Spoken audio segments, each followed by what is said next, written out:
Ito pa yung sunod, mga kababayan. Dito tayo, ha? Ano yan? Kay Leandro Libeste. Ito, Leandro Lipestek. Oo.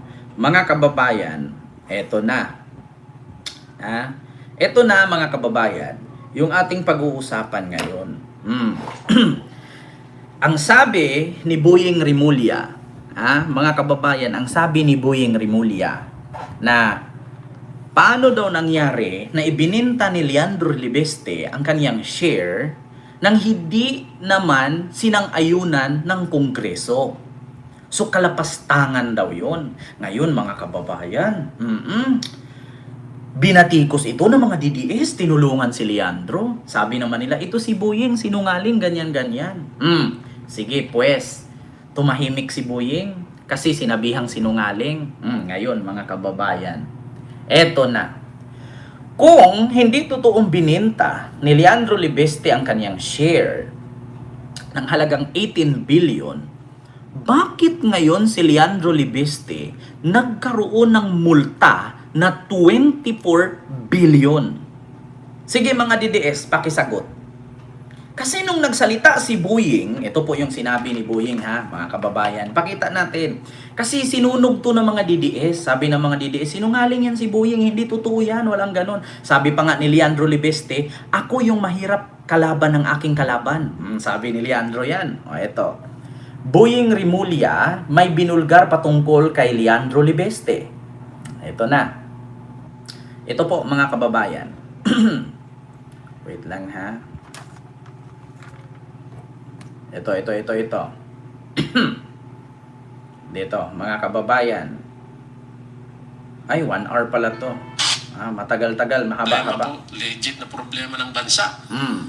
Issue po ng corruption, hindi po niyan ginagawa. Okay.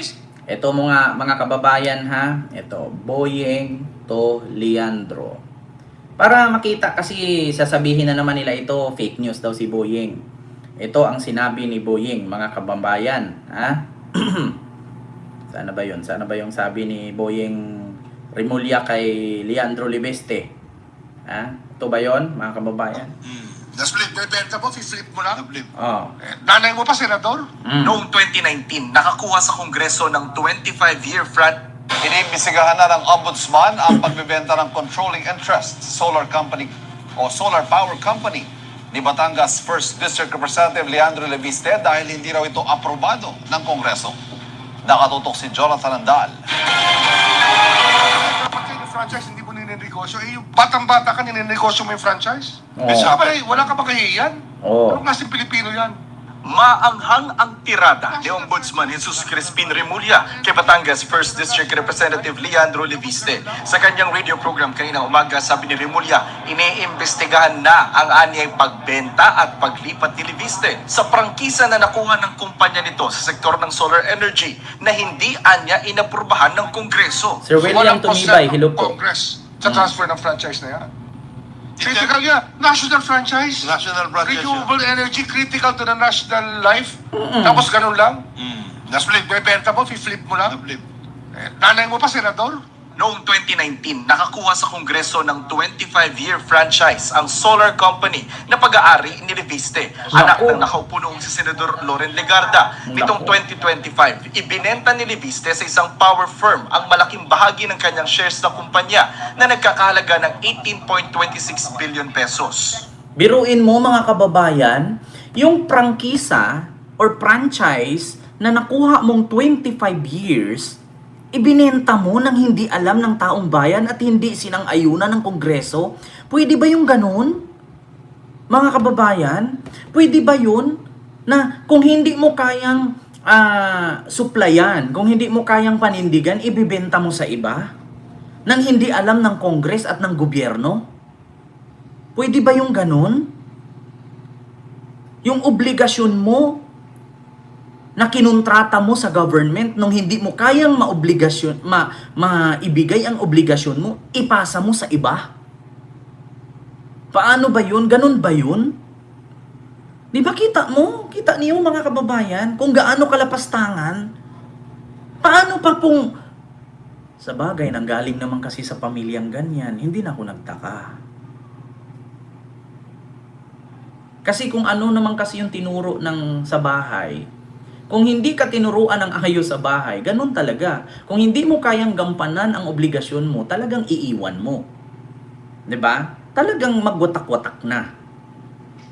'Di ba? Mga kababayan, wala akong sinabing masama, ha, which is true. 'Di ba? Mga kababayan, 'di ba? Kung siyempre sanay na siguro siya sa mga ganito, na hindi mo kayang gampanan ang responsibilidad mo, iwan mo na. Maghiwalay na lang kayo. Ipasa mo na lang sa iba. Kaya nung binuko ito ni Boying, galit na galit mga DDS. Oo, Ma'am BMB, hello po. Galit na galit itong Ma'am BMB Rosay Matsu. Ayan, may shout out po. Rosay Matsu. Hello po. Diba? Galit na galit ang mga DDS. Ngayon, mga kababayan, binenta ni Leandro ng 18 billion plus ang kanyang franchise na 25 years sa iba kasi hindi niya magampanan. Kaya nga po mga kababayan nagkakaganyan siya. Kasi nabibisto. Kaya nga sabi ko sa inyo mga kababayan, uulitin ko na naman. Kapag ang isang politiko nagngangalngal, nagngangaw-ngaw, tumatahol-tahol, or nagmimiyaw-miyaw, may problema yan. May problema yan. Ilang mga politiko na umaaray at kinalaban si PBBM, yun po lahat yun may sabit. So ngayon mga kababayan, bukod dito sa binulgar ni Boying, eto na mga kababayan. Eto na nga ngayon. Eto, asaan na yon? Asaan yun, Kent? Dito tayo. Eto, pakinggan ninyo. Billionaire News siya. Ni Bilyonaryo Congressman Leandro Leviste. Pinatawa ng 24 billion pesos na multa ng DOE ang Solar Philippines ni Bilyonaryo Congressman Leandro Leviste. Patay. Kinansela rin ang higit 11,000 megawatts na kontrata ng kumpanya.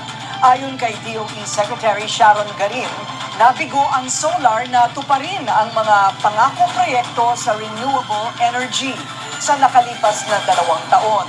Paulit-ulit din daw silang nagpapadala ng Kaya pala. Eto na, mga kababayan.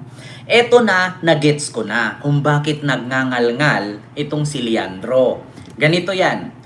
Mga kababayan, nung hindi kayang panindigan or supplyan ni Leandro, itong solar niya na negosyo, ibinenta niya ang franchise niya. So ngayon, nung binenta niya, iba na ang nagsusupply.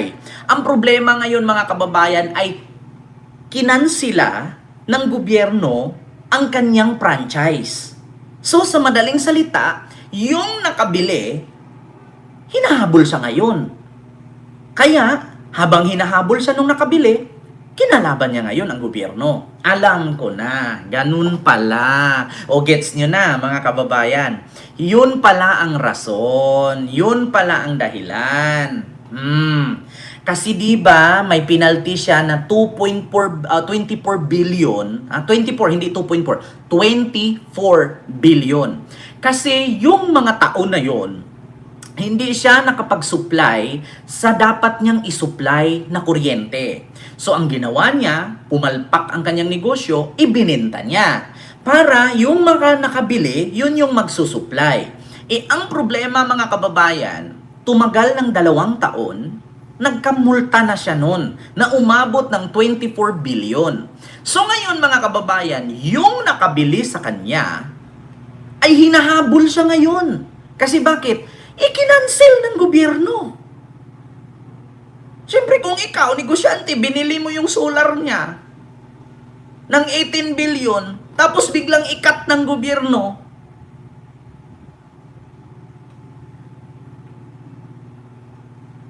hindi mo ba hahabulin si Leandro?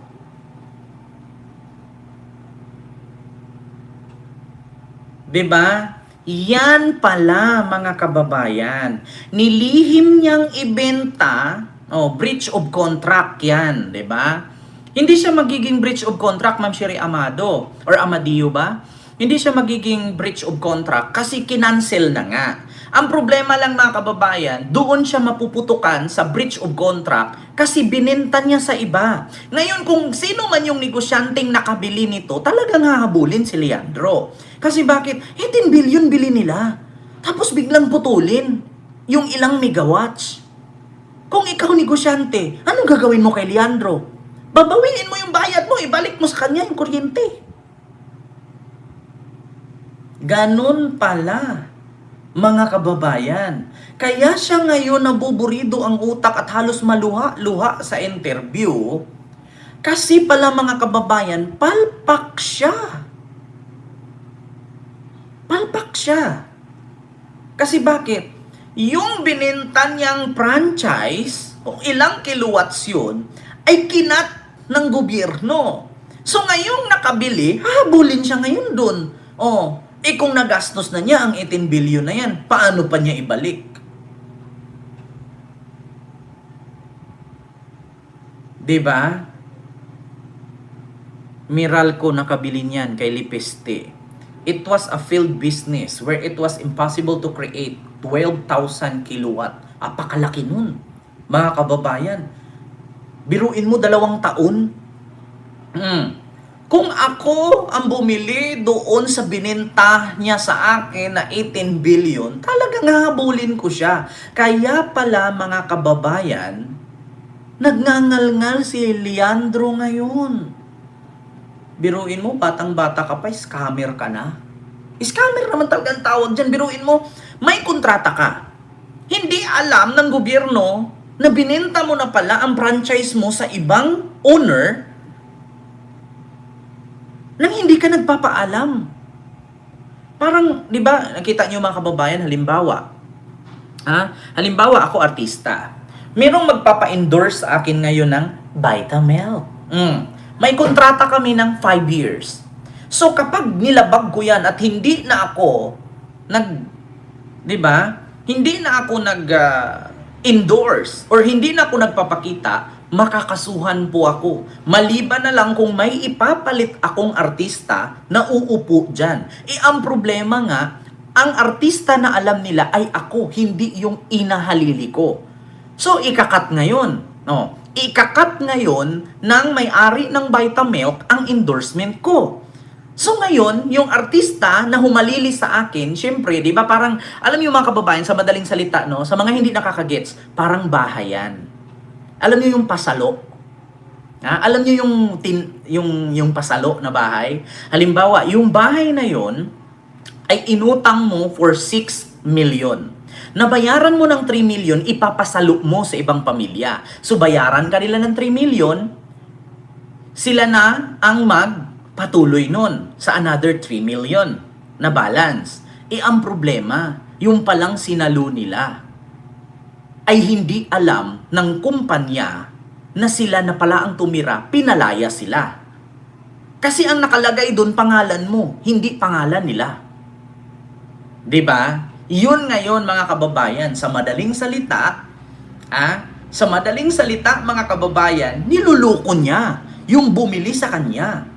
At higit sa lahat, niloko niya yung bumili sa kanya, niloko pa niya yung kumpanya. So which is ganyan ang nangyari kay Leandro Libeste. Putang ina Tapos meron pala siyang 24 billion na multa. Tapos ikaw na bumili 18 billion, mag-abono ka pa ng another 24 billion. Kung ako negosyante, habulin ko talaga siya. Scam talaga.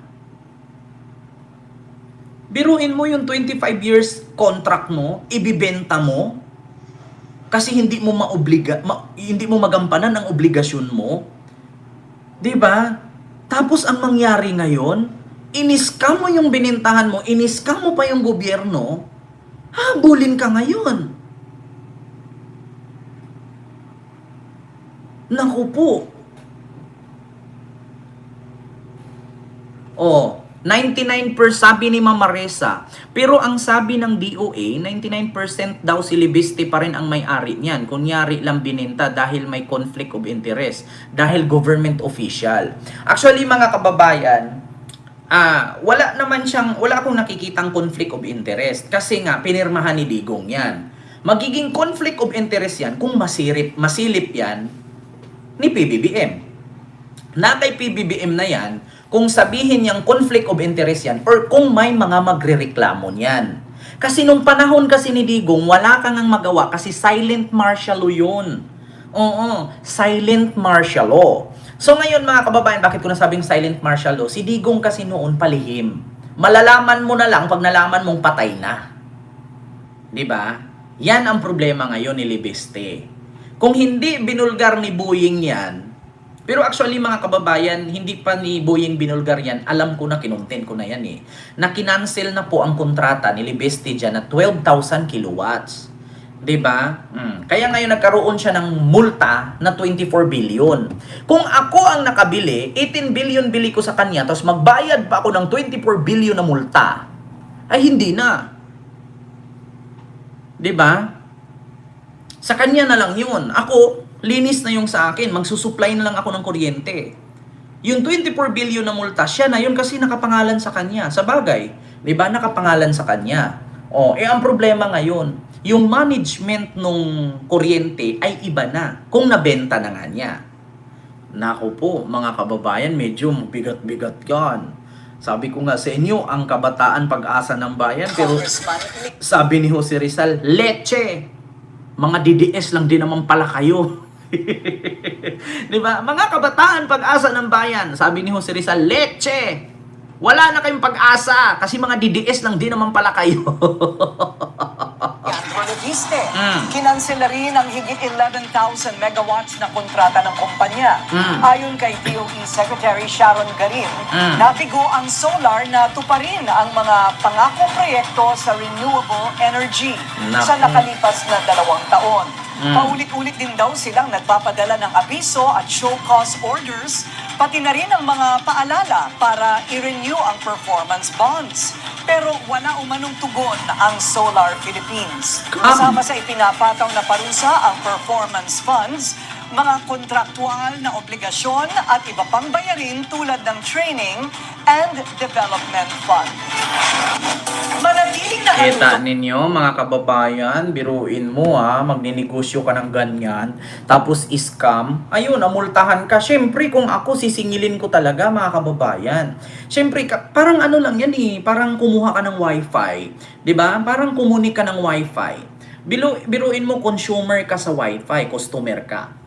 Nagbabayad ka monthly ng 799 or 1,700 or 1,699, 1,200, 'di ba? Tapos wala kang internet. Ano 'yun, parang nagbayad ka ng tubig ni bilyar na sisingilin ka tapos tatakutin ka pang putulan pero wala namang agas? Parang prime waters lang Ano yung ganun ba 'yun? 'Di ba? Ano 'yun? Kumunik ka ng tubig, tapos sisingilin ka, tatakutin ka pa, meron pang notice na putulan ka, wala namang agas. Ano yung kukunin ka ng kuryente, tapos may notice ka na pag hindi ka nagbayad, puputulan ka, tapos wala namang supply? Talagang mumultahan ka ngayon. Yun po yun, mga kababayan. 'Di ba? Yan ang pinakamalaking problema ngayon itong mga kabataang pag-asa ng bayan. Pero leche, mga DDS naman. Ma'am Brenda Barton, maraming salamat po, ma'am. Thank you so much. Ma'am Rosana Ragundo, hello po. 'Di ba? Kaya sabi ni Jose Rizal, mga kabataan ng pag-asa ng bayan, leche. Wala, hindi kayo pag-asa ng bayan kasi mga DDS lang din naman pala kayo. Paano yan? Kaya magbabayad siya. Magbabayad talaga siya, Ma'am Maria Fipaliso. Kasi kung hindi siya magbayad yan, makukulong siya. Biruin mo, 24 billion, kalaki niyan. Corruption, graft and corruption, ay naku, ewan ko lang. 'Di ba? Ewan ko lang. Anong panood nga, Kent? Anong panood po, ma'am? Ma'am Libby Zamora. Mama Jorda, hello po. 'Di ba biruin nyo? Kaloka? Kalaki-laki. Diyos mio, Marimar.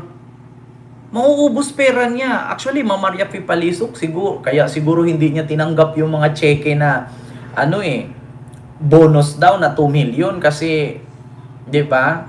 Kasi tawag dito, bilyonaryo na nga daw siya. 'Di ba? Oo. Kaya nga sabi ni Jose Rizal, ang mga kabataan ang pag-asa ng bayan. Pero sabi ni Jose Rizal, leche! Maging DDS lang din naman pala kayo. Galit na galit si Jose Rizal, mga kababayan. Ayan, wait lang hanapin ko mga kababayan. Diyos ko, imbis na matutuwa ka, kasi nga ang mga kabataan, yung pag-asa ng ating bayan, makakaahon sa atin sa pananakop ng mga dayuhan, pero leche, nagkakandalitse-leche, napupunta sa DDS lang din naman, nung lumaki, 'di ba? Kaya pati si Jose Rizal, sinumpa na sila. Diyos mio Marimar. Ito ba yon? Wait lang, ay nawala. Saan na ba yon?